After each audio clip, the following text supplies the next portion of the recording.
G'day,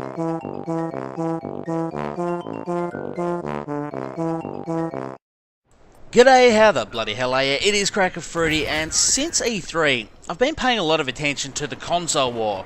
And in my last video, I talked about how I think Sony's taken an early advantage, and a lot of you will agree with that. Hell, a lot of you did agree with that in the comment section or with personal messages to me, because I think Microsoft's made some questionable decisions. But what I've noticed in a lot of the YouTube comments and forums and that sort of thing that I've been reading is that the fanboys have come out, they've drawn their sides, and that's it. Now, first of all, I want to start off by saying I have nothing against fanboys. I actually think they're a great thing, and I'll tell you why. Because you need people to have these loyalties to a brand or to a game line or really any product at all. Whether the loyalty has been, you could be loyal to Xbox because of the original Xbox. You might be loyal to the 360 because of that.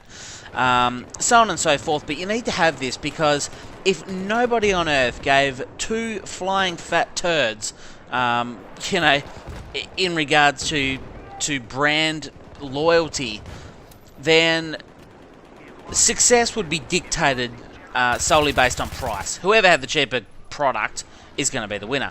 And of course, if all they have to do to win is to have the cheapest product, that's going to drive the quality down. So I think we're getting better quality products with everything, whether it be consoles, games, cars, it doesn't matter.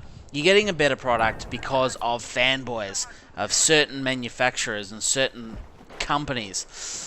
But what I am saying, and what I'm suggesting at the moment, is if you two have already drawn aside and that's it, I'm getting a PlayStation, I don't care what anyone says, that's all I'm getting.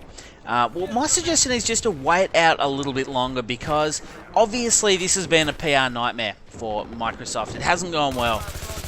But I fully expect that they will react to this some way, because I think I'd be very surprised if they just leave it as it is and just go, who gives a shit? I'm sure in the end it'll all be fine.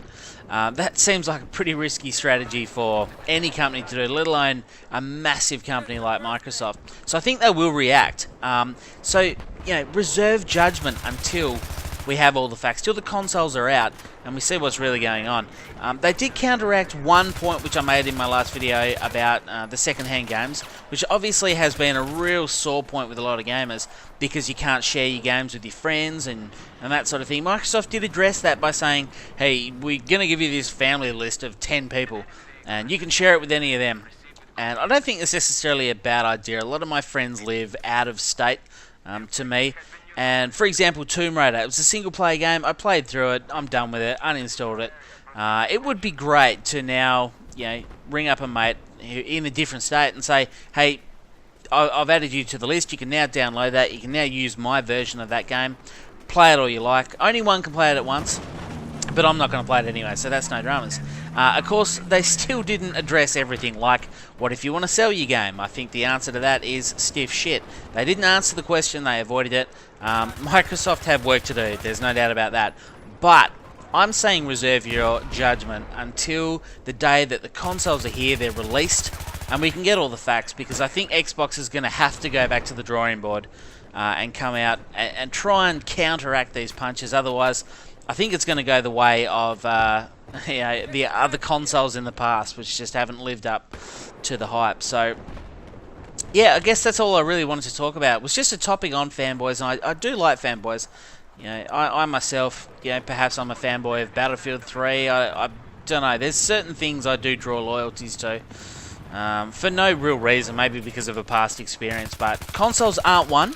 And as much as, yes, I'm probably 95% going to get a PlayStation 4 over an Xbox at the moment, I'm still not going to make that judgment call until the Xbox is here, because I think they may well end up offering something pretty cool. And it's just food for thought. I'm interested to see what you guys think. Have you guys already drawn your conclusion? Are you already buying the PlayStation 4 and there is nothing Microsoft could do to change your mind? Or maybe, you know, maybe there is something you can do. Maybe if Microsoft fix a few things and offer something different, then you could be persuaded to go back over there. Again, I'm interested to hear your comments, so leave them in the comment section below. Anyway, that's enough for this topic. Just something I thought off the top of my head. Hopefully you've enjoyed it. If you have, as always, please leave a like on the video. It helps me out a lot. Thanks for watching, guys, and I'll talk to you next time.